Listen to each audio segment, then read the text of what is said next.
Hey guys, this is Hell Hades. This is a Raid Shadow Legends video. Guys, we're just coming into Clan v Clan tomorrow, and there's been a ×10 champion list drop.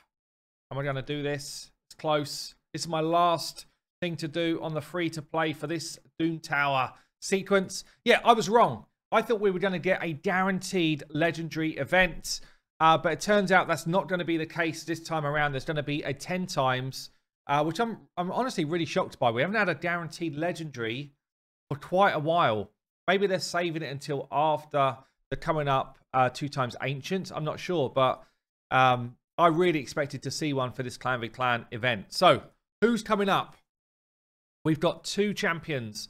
For tomorrow, there's going to be a champion. Let me just make sure I get this right. I think it's from all shards.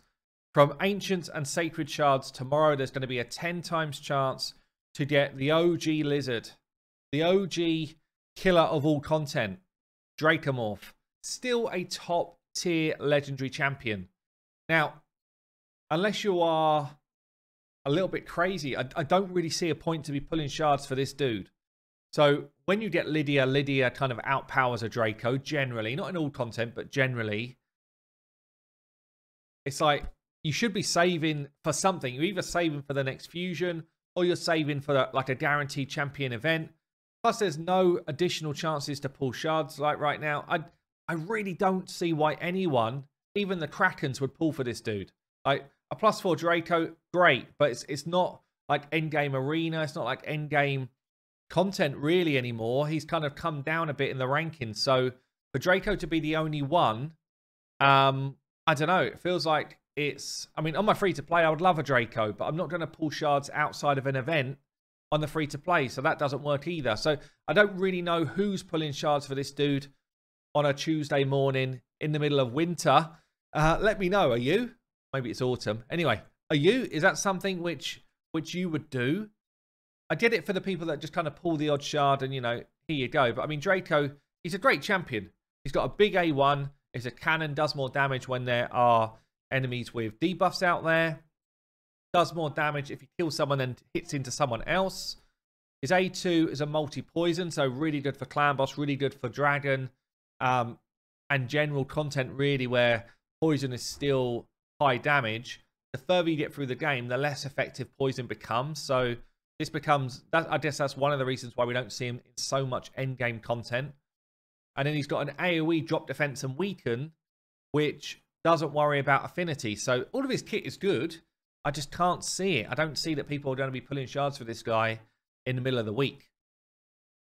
So the second person who is up for grabs here is probably going to be raising the cash for Plarium. Okay? It just so happens, and I'm not the only one, by the way, but it so happens I put out a video. This guy was buffed, yeah? Insane buff. New #1 raid nuker. I did this 10 days ago. I wonder if the Plarium guys are like, let's just keep an eye out for the videos of who are the top nukers, who are the top champions, and that's the ones we're going to throw out into a 10 times. Because Baron has kind of risen up as basically the best nuker in the game, if not one of 3, really. You've got Leorius is top tier, mainly because he's got that unkillable buff, so he can be a good go second. Baron now top tier because he's got this A3, which is ignoring shields, ignoring block damage, as well as 50% of someone's defense. So, you know, with Savage Gear, with the right setup, you can actually, and Helm Smasher, you can actually get him to ignore all defense, which makes this, for a skill which doesn't need books, absolutely absurd. He becomes the best nuker in the game since his buff. So, yeah, it looks like Plarium are like, damn, let's get some Kraken money in during the week. And they will. You know, anyone who's trying to fight top tier flat arena will be splurging on shards. 100% they will be. He is in most offensive teams. I know Rats, who has done some kind of coaching with me on arena stuff before. He won arena last week, and it was his Baron team that was basically winning it for him. Or, you know, it was in the main team, but basically used to do offense. And he was getting like, you know, 10, 15-second farms against proper high-end plat teams. This dude is the real deal with his shiny armor. I think him and Septimus go to the same armor shining store. But he's also got an A1, which is super fun. If you've not seen my max damage video, I'll link it at the end here. Check out the damage he does with his A1. It's pretty damn bonkers.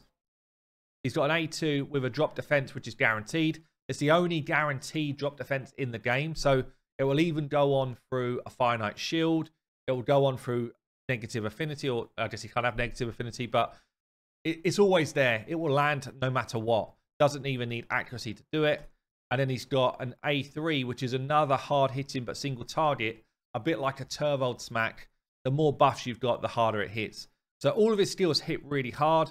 This now makes him top tier because it's just unlocked straight away. And I think Krakens will be trying to get +2, +3, +4 Barons as soon as they can. So that's why they're doing it. Anyway, good luck if you are going to pull shards from him. This is on the Wednesday. But as ever, I'd say hold your shards if you're a normal player for something different.